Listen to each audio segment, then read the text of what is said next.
I've owned this 2024 BMW X3 M40i for 6 months. I've lived with it every single day. I've road tripped with it. I've tuned it. I've dailied it every single day. And today I'm going to be giving you guys my 6-month review of ownership for my BMW X3 M40i. So right now I'm going to be giving you guys the good, the bad, the ugly, the stuff that nobody ever tells you about before buying one or even tuning one. So stay tuned. But the real question is the car worth it, and would I buy it again?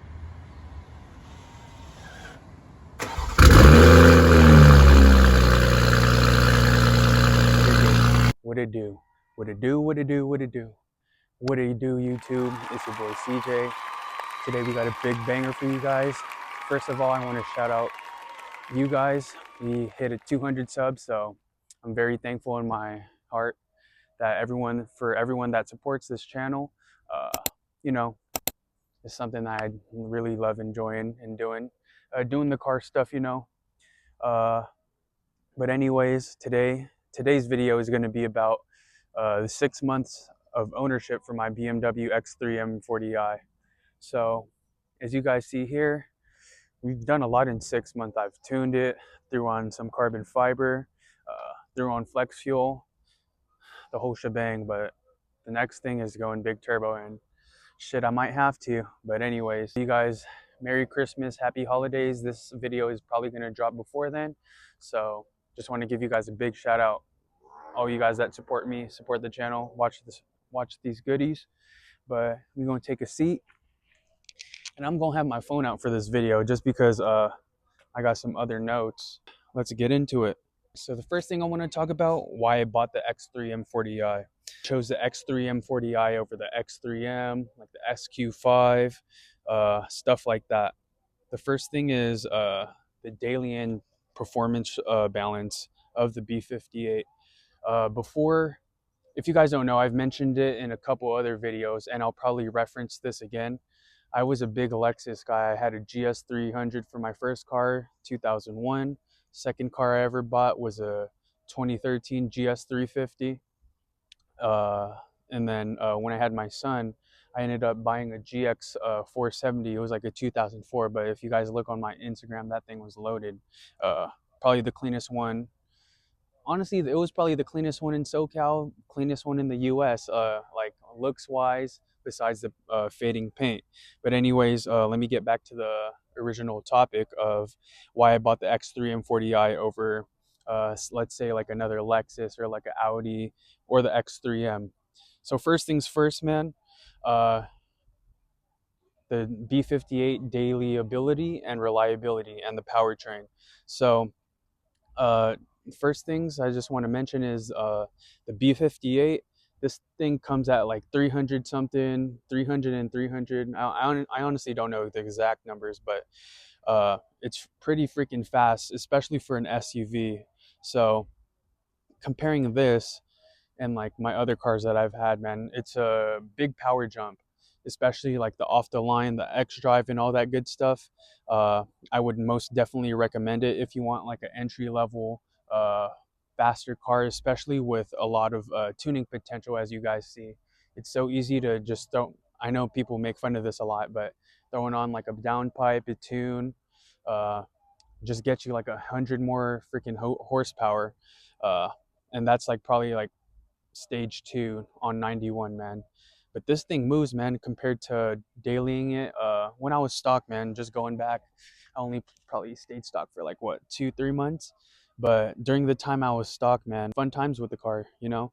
And honestly, if you just want like a solid daily, you don't need to tune this car, because compared to like half of the other traffic cars, this thing freaking moves. It picks up when you're driving it. If you need to overtake somebody because they're going too slow, this has the power for that.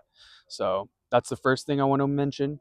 Why I didn't get the X3M, that shit was too expensive, if I'm being 100 with you. But I'm still a young man in my 20s. I didn't want to make that financial bad decision of like spending like 1K plus insurance on a car note, man. That's too expensive, you know. I'm just starting out my life. I got 2 kids, so it was more practical for me. Even though in the future, most likely, my next car will be some sort of real M, but right now it's not just it's not the right time, and you know what I'm saying. Plus, you know, I did a bunch of research. Like I said earlier, I was a big Lexus guy, man.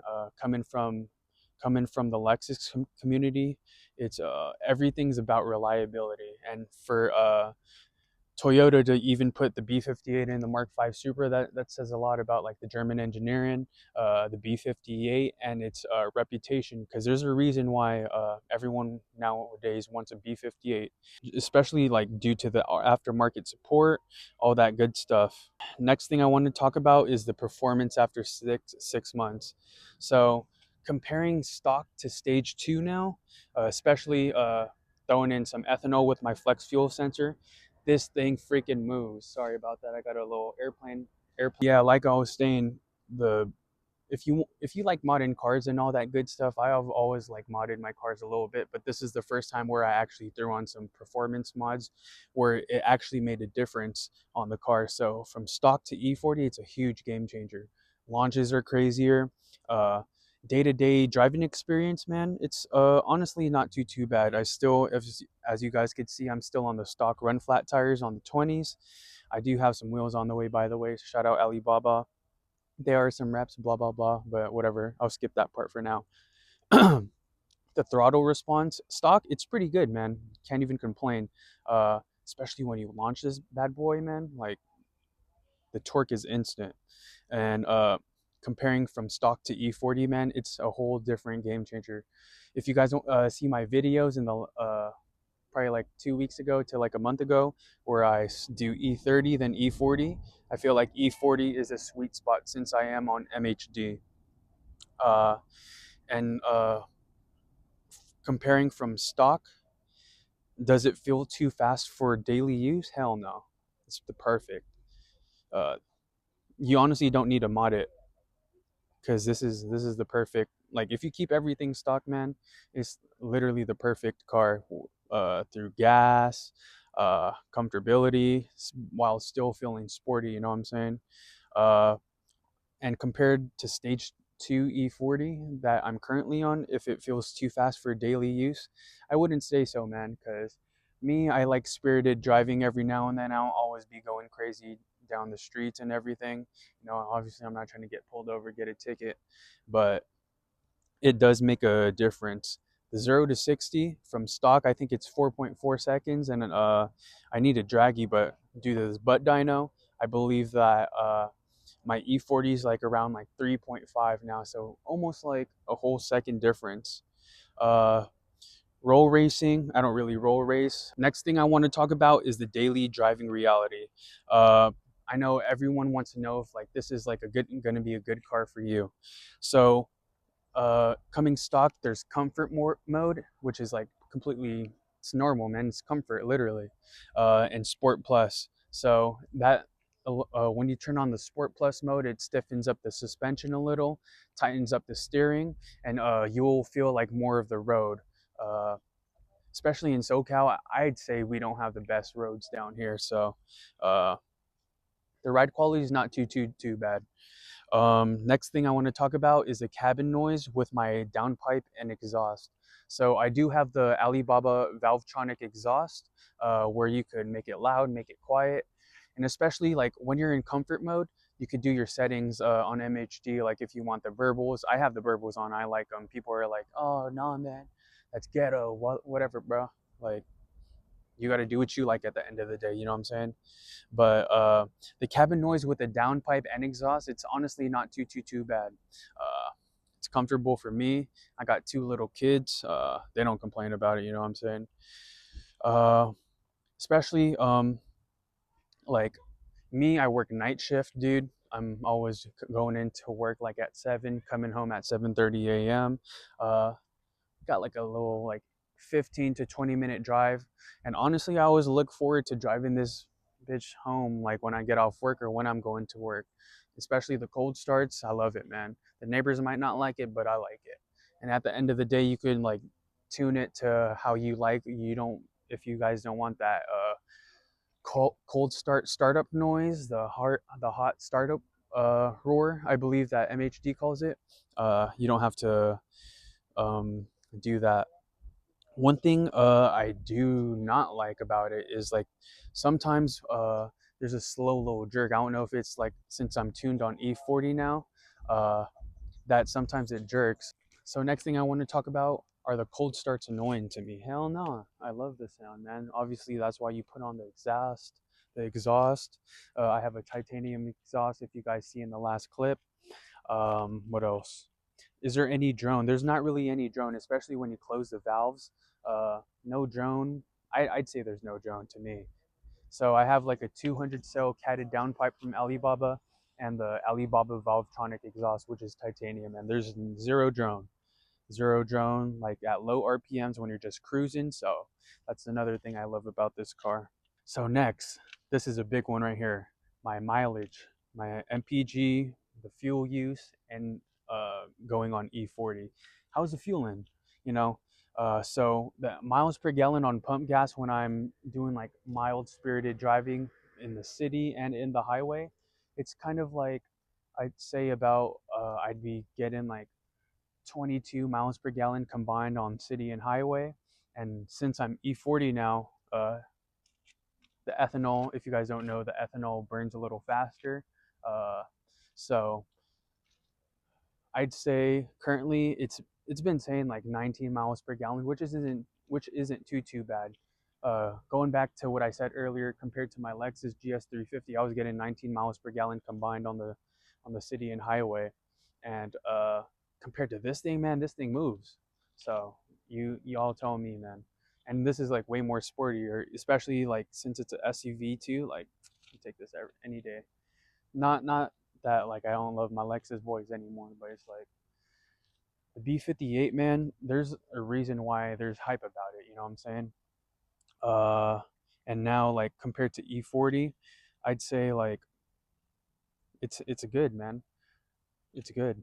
I mean, 19 miles per gallon on E40, like it does burn some gas, especially like when you're on it and when you're having fun. So real world, I honestly save more money now that I'm on E40 oil. It probably balances out just because the ethanol does burn faster. I fill up like every week and a half. Uh, so I'd say I'd say it's not too bad. I am in California. Everything's expensive, so gas is like ranging from like low like 420 to like $5 a gallon for just 91 octane. And over here the ethanol is probably like 279, 289 from what I've believed, and I'm probably gonna fill this up later. But yeah, man, I I like being on E40s just due to the power gains, and since the flex fuel sensor, it adjusts the fuel and everything for you. So do I ever get range anxiety? Nah, not really. So when I was strictly on 91, I'd be getting like probably, if I'm just cruising for like a long road trip, I filled up to say like 459 miles, which is a shitload to me. Uh, but now I'm probably getting like 300s on the E40 just due to the ethanol content, like I said. And would I still tune if I had to daily commute? Hell yeah. I didn't expect this about running ethanol. Like, yeah, it burns the gas a little faster, but it's totally worth it for like all the trade off, the power gains, especially since freaking ethanol is like dirt cheaper over here. Not dirt cheap, but it's like compared to the 91 octane. So I think that's a little bit better. It's a fucking mosquito. Watch out, bro.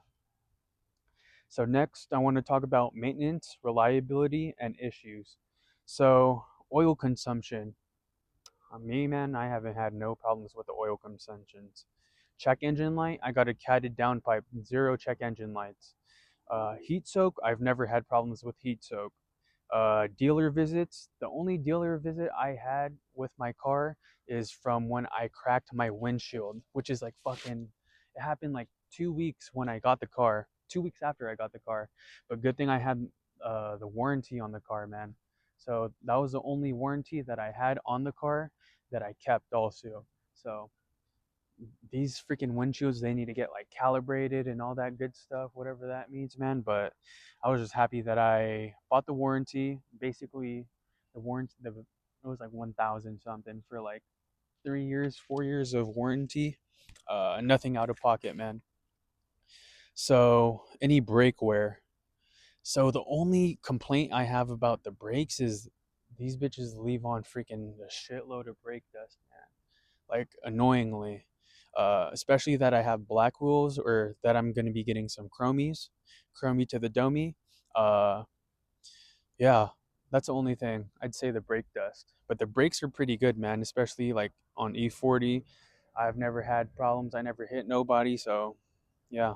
So the plane passed again. So like I was saying, the tire wear on this, especially if you were launching this bad boy, driving a little fast, hitting digs, uh, is gonna eat your tires.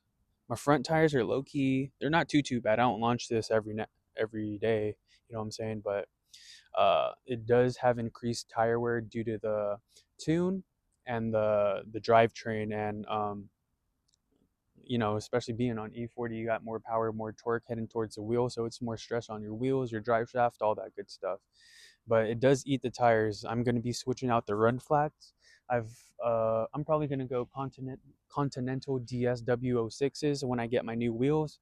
So be sure you guys tune in for that one, man. So next, the interior and tech. For this one, I'm gonna be showing you guys the interior. Quick little, this is how it looks. The interior, I know it's low light. I got the seat covers because I got kids, but let me show you guys. So just look at the display, man. It's beautiful. The carbon fiber trim. So one thing I love is the iDrive 8, man. It still has the buttons, so it's the ease of access that you have, like with the buttons. You still have the touchscreen display that you could use, but having the buttons is like a big game changer for me. I did look at the 2020, I think it was 2025 or 2026 X3 before I bought this one, and you know obviously this one's a little cheaper since this one was used and everything, and it's 2024, so it's beautiful, man. The wireless CarPlay is the next thing I want to talk about. Sometimes, dude, the fucking CarPlay, it glitches out on you. So it doesn't happen all the time, but it is annoying. The seats on long drives, man. So I'm about like 6 foot, 200 and some change. Uh, I'm happy that they have this little extension right there. It makes a big difference, especially since like if your legs are a little longer, it gives you that better support. Any rattles? Honestly, sometimes I do get like sunroof rattles. So the sunroof is up there. Uh, yeah, it's not too bad though. It's not the worst. On my GS 350, it was a little worse. So next thing I want to talk about are my mods, man. So for my mods, man, you go open this bad boy up real quick. So here, you guys can see I got a little carbon lip, carbon side skirts on the side.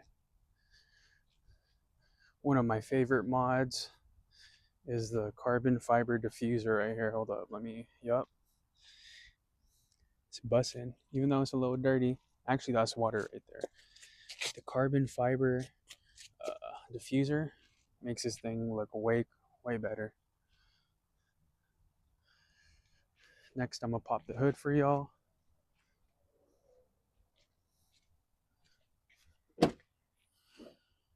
So right here, man, we got the ECU unlocked.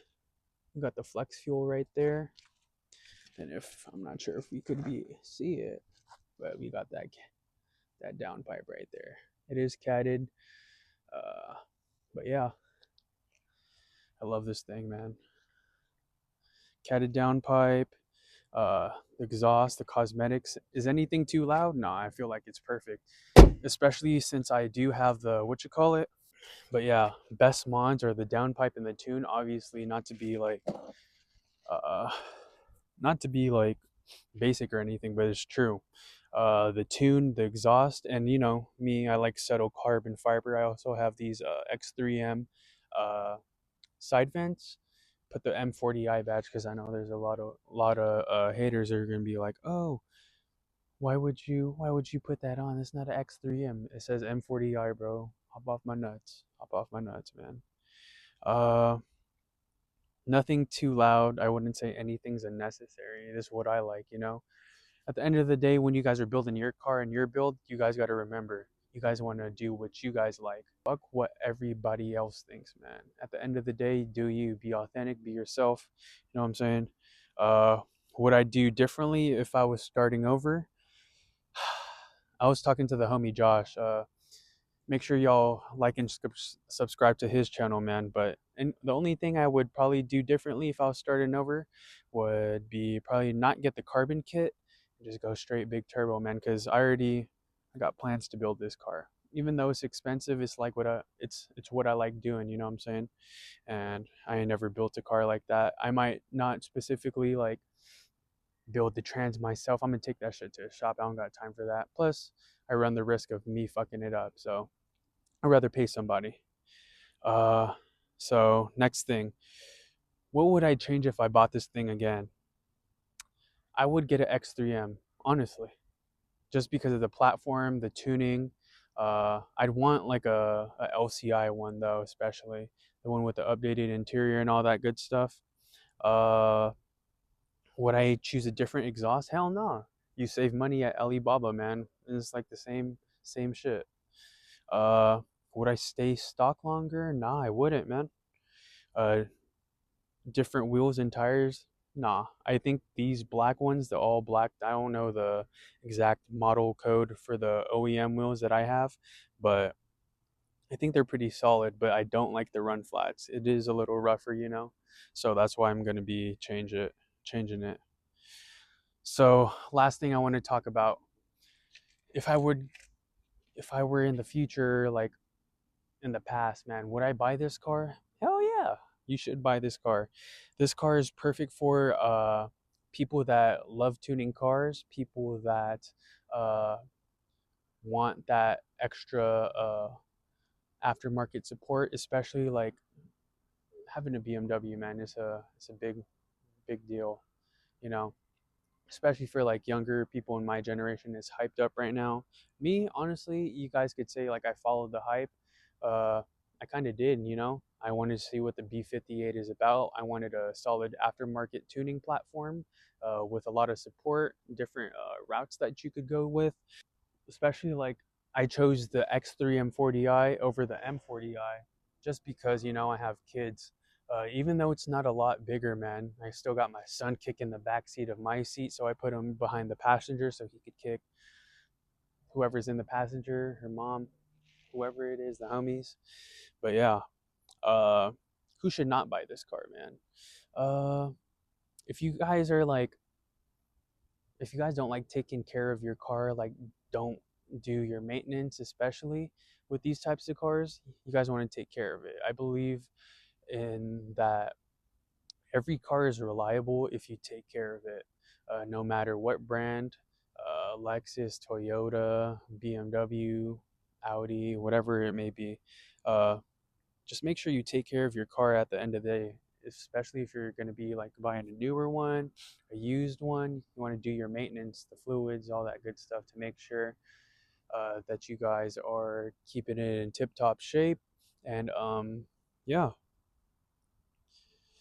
but yeah, last things I want to say is if you guys want one car that does it all for you, man, that does everything, this bad boy right here, baby, this might be the best BMW for you. But thank you guys for watching. Make sure you guys like, comment, and subscribe. Helps out the channel. If you guys like the video and this helped you out before buying one, if you guys like the 6 months of ownership review, drop a comment in the drop a comment. Shout out to you guys, man. So once again, Merry Christmas, Happy Holidays. Shout out to you guys, the Blueprint Gang. I'm gonna keep making content for y'all, but This is my 6 months of ownership review, but I do hope you guys enjoyed this video. It's pretty dark out right now. Long story short, it's going to be raining in SoCal, man, but make sure y'all stay tuned. I got some big plans for the whip. But anyways, once again, thank you guys for watching, man. We out. Yeah.